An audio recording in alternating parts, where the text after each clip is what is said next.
Coverage of the Tuesday's elections continues from the State Senate Parlor. We're interviewing Assembly Speaker Robin Vos. Mr. Vos, congratulations on your re-election. Thank you very much. I'm proud to have carried Racine County, my best race ever, actually. And Assembly Republicans had a pretty good Tuesday, sir. We sure did. I am proud of the team and how hard they worked. It's an unbelievable thing to be able to watch so many people of diverse backgrounds come together and fight for a common cause. We had something we call Legipalooza, where all across the state, legislators, some who hadn't even been elected yet, who just won their primaries, went and helped their new colleagues. We had people literally probably do over 50,000 doors as part of our Legipalooza effort in all of our competitive seats. And you add that together with the wonderful staff we had, Governor Walker and the team that he put together, it was really an awful great time to be able to come together and work on it. Did the Act 10 debate end Tuesday, sir? It ended for me actually with the recalls. Some of the people, I actually looked out my window as I was making some phone calls, and there were still a dozen protesters walking around the Capitol wearing Halloween masks. For some people, I don't know if they will ever be able to accept reality, but for me, the recalls purely said Act 10 was a past issue. Even in this campaign, Mary Burke rarely mentioned it unless she wanted to rev up her base. So I think for everybody in Wisconsin, they should now say that issue is settled law, and we're not going to come back and talk about it. Your leadership elections are when, sir? On Monday at 11 o'clock. You're the only candidate for Speaker, so you will be As Speaker. of right now, yeah.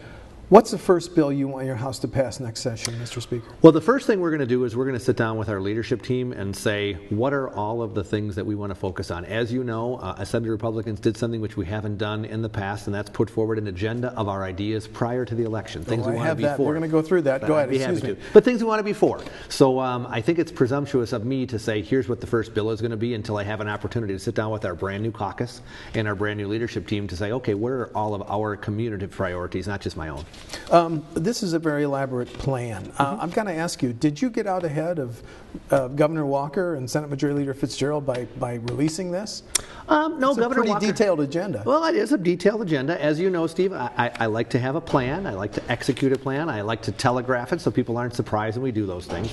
Governor Walker said that in his first term, he wished we would have had more discussion of what our issues were before the election so people weren't surprised. Governor Walker put out a pretty detailed jobs plan. I mean, he did that same thing, and I wanted Assembly Republicans to do it in a more comprehensive way than just on jobs. That's what our plan does. Senator Fitzgerald, he had a copy of the plan beforehand. I look forward to meeting tomorrow. I know I'm going to be sitting down with the governor's chief of staff and Senator Fitzgerald to start those discussions, and I think next week with the governor. So I am ecstatic about the results, and I am so excited about getting back here in January to work, and I want to bring everybody's ideas together. I think this is a great place to start, but it's certainly not the finish. Pending 2 potential recounts, you may have 63 of the 99 seats. Right. 18 new freshmen.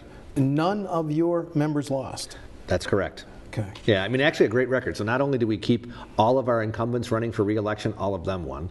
We kept every single Republican seat that was being vacated. That's awesome. And then on top of it, we added 3 more members who took out an incumbent Democrat. A great record, one that I'm really proud of, but it just means that we have lots of great people who are going to be in the room helping to make the ideas work. You know, it was one thing for you to come out with this on October 21st because we hadn't had the elections yet. So now I've gone through it. I have some specific questions. Yes. I think on page 3 or 4, when it comes to income taxes, we will look to reduce rates again in the next session. Yep. That costs money, as you well know, as a former co-chairman of finance, and now there's this debate over a potential deficit. You're going to push for another rate decrease. That's what I'd like to do. I mean, of course, number one, we have to make sure that the numbers work out. So I have promised that every single session that I am Speaker, we are going to cut people's taxes. Does that mean that we'll be able to have billions of dollars in tax cuts? It depends on what the numbers are. But I certainly am going to say we need to fund our priorities, making sure we take care of people who are in poverty that need to have health care, making sure that we have good schools. But then any money that's left over that's found either through cutting waste and cutting the opportunity to cheat the system, all that should go back into tax relief. There should be a reasonable cap on the amount of revenue the state can raise, and only voters should decide when to lift that cap. 2 questions. Are you talking about moving a constitutional amendment, or is this a advisory referendum to limit I'd certainly like to have the discussion. I mean, I was disappointed that we never had an opportunity. Constitutional amendment? Yeah, I was disappointed that we never had an opportunity to do some sort of tabor like they did in Colorado, where we have a permanent cap on spending. I think that I'd certainly like to explore that. We've done that with municipalities pretty effectively. Been able to control now almost 20 years, and we still have seen no real degradation of public services. So if it's good enough for local governments, I'd certainly like to have us explore it at the state level as well. There's a study committee, as you well know, because you appointed it, Is it your goal to end the personal property tax, sir? I'd like to look at it. It's very expensive, and I want to make sure that we do it in a way that focuses on creating the best opportunity for job growth. So when we look and say, if we have a surplus, where should taxes be cut? Income taxes are one of my highest priorities, property taxes as well. Does that mean it would just be on the personal property tax? It's definitely a possibility. But I want to once again have that caucus-wide discussion so we can have our priorities literally matching up what we heard in the campaign trail. One of the things that I think we deserve credit for is making sure that we govern like we campaign. But we campaign by listening and by saying, what do you want Wisconsin to look like 5 and 10 years from now? So I think I need to owe that to my caucus in order to have the same discussion before I say this is what we're going to do. Course correction for GAB. Would this include a rewrite of campaign finance laws to reflect the Citizens United and its legacy? Yeah, I mean, if you remember last session... Should companies be able to contribute just like... You bet. So let's just take away that the political parties operate right now. Under previous changes made by Democrats when they were in control, unions can give unlimited money to any political party. But businesses can't do the same thing. They have to go to a third-party entity. Well, I think we should have parity so that business and unions are on the same page. I don't want to disadvantage unions, but I certainly don't want to disadvantage businesses to be able to participate in the process. One of the criticisms I think a lot of people have said is these shadowy third-party groups who run issue ads but don't have to disclose their donors. Look, under the Constitution and under the First Amendment, I believe they have the right to exist, and I'm glad they do because more political speech is good for our society. But I also think that if a political party could be able to go out and raise money from businesses like they do from unions, it's transparent. It has to be disclosed to the public. It's all available online. I would certainly prefer to have it going into a system where more transparency exists than one where the Constitution says it doesn't have to. So hopefully we can find some bipartisan support for that. That's one of the things that we actually agreed on with the Democrats last session and the bill that we passed. Increasing limits so we just keep up with the pace of inflation. Some basic things should be able to happen. I hope if the Democrats are willing to sit down and do it in a bipartisan way, that would be my preference. It's my preference on every topic, but it really depends on how they want to choose to participate. If a panel of retired judges has not worked as the GAB policy... I didn't say that. Well, if you want a course correction for GAB. Right. What's a better panel if 6 ex-judges, you question whether that they have been effective? Sure. Well, 2 things. First of all, I don't necessarily think that the idea of the 6 independent judges is a bad one. I voted for that. I think that that's a process that I'm still pondering in my own mind if there's a better way, but I think that in general it's not a bad idea. So here's the problem. Number 1, having non-elected judges could be an issue so that they never have to face the voters. We only take retired judges. Maybe that's not the best way. I'm not certain on that. But I think that the idea of having a professional staff that presents the arguments where they've made up their mind and they go and tell the GAB this is what we think, and in almost every single circumstance the GAB acts as a rubber stamp, that's the disconnect to me. And then really the straw that broke the camel's back was when the director of the GAB made a decision to go out in a no-bid contract without consulting any of the GAB or the legislature or the clerks, redesign the ballot, and never even ask permission. So I think sometimes I feel like he believes he's running the GAB. I think it should be the judges. So I think the staff and the way that the staffing is done at the GAB is the biggest problem that we need to fix, at least from my perspective. So I'm open to ideas, but I think we have some creative ways that won't ever hurt the independence of the GAB, which is different than the way we are right now, which I think is much more partisan, and it shouldn't be that way. Moving on to K-12 schools, reading from your summary, you want to pass a bill that would encourage school districts to keep a majority of their operating expenditures in the classroom. Yep. You're going to mandate then how much goes to the classroom? Not necessarily mandated. I mean, there was a proposal that I sponsored several years ago with Senator Harsdorf where we tried to say that 70% of the dollars that are generated should be spent on impacting students. I don't necessarily want to mandate, but I certainly think that we should look for ways to not allow the bureaucracy to grow amok, to not allow things that don't actually help children to take up more resources as we're looking for ways to put more dollars in the classroom. Hopefully that's another area where Democrats and Republicans can work together to say every dollar that goes in the classroom produces better results than just saying we're going to put more in the classroom and never actually measure it. Expand public school open enrollment and school choice reform. Does this refer to popping the 1,000 cap? I certainly want to have that cap be higher. Now, my preference, if we could do it financially... Higher or completely removed? Well, I'd prefer to have it removed. Okay. But we have to make sure that that number works, and we have to make sure that we have a funding mechanism and it doesn't hurt public schools. I mean, there are a lot of issues that go into it. But I think that when we saw today, probably in the Democratic caucus, one of the key opponents of school choice has always been Mandy Wright.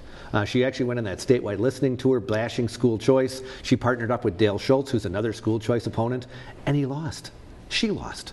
So I think that's an example where if school choice was as popular an issue as they said it was not, they certainly wouldn't have had Mandy Wright get defeated on Election Day. So I feel really good about expanding school choice. I'm excited about it, but we're going to do it in a financially responsible way. Having interviewed dozens of your candidates to set up the election, I know how many of them cite Common Core standards. How do you want to proceed on that issue? Because your goals are creation of Wisconsin-based academic standards. Yep, that's another discussion we have to have with our caucus, so I don't want to prejudge where they're going to go.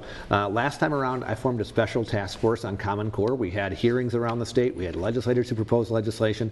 Unfortunately, it couldn't get through the state Senate. I think hopefully the state Senate's going to be a little more friendly to trying to find an answer that doesn't say we are not going to have standards, because I certainly believe in those, but they should be Wisconsin-based, written by educators and parents living in Wisconsin, not some bureaucrats in another state. Higher ed.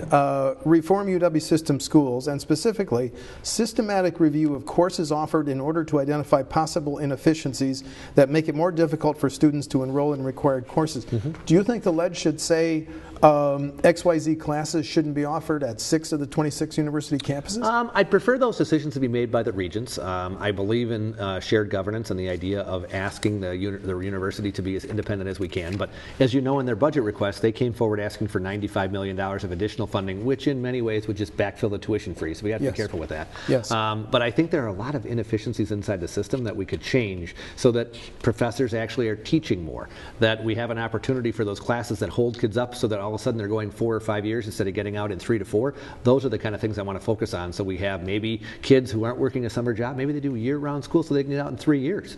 There's a lot of ideas that I think we should explore to reduce the cost of higher education without costing taxpayers more. Okay, we're almost out of time. I want to ask about one more. If you're on public assistance, you would get a electronic benefit transfer card. Is that to avoid fraud?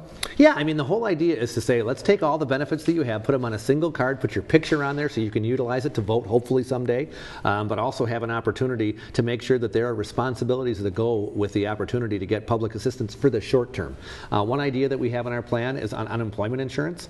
I certainly want to make sure everybody gets job training who has an opportunity to say they're out of work, but after 12 weeks, we'd like to require people to sign up with a temp service so that the income that would be earned in that temp service would not cut their unemployment benefits, but it would get them back into the workforce so that they're not sitting at home trying to find a job for several days a week. They're actually in the workforce earning money, showing hopefully that they're ready to work when they go back into the full-time jobs. So there's a lot of creative ideas, a lot of good things that we're going to push next session, and I'm excited to get there. Just 2 final questions. Do you now expect that there's been an election for the governor to approve the Kenosha Casino? I don't know yet. I mean, Governor Walker, I've tried to give him as much latitude as I possibly could. As you know, I'm a supporter of the Kenosha Casino, so I certainly think it'd be good for our area.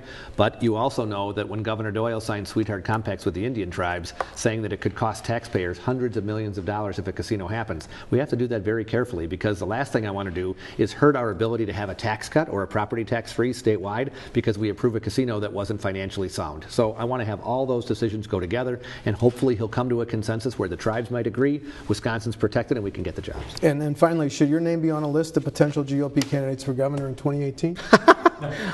Probably not. I love being the speaker. I have been a creature of the legislature. I hope to stay here for a good long while because I think this is where real public policy happens, and I'm excited for that. Speaker Robin Voss, congratulations on your win and the growing majority in the Assembly. Thanks for your time. Thanks, Steve. I appreciate it. Thank you.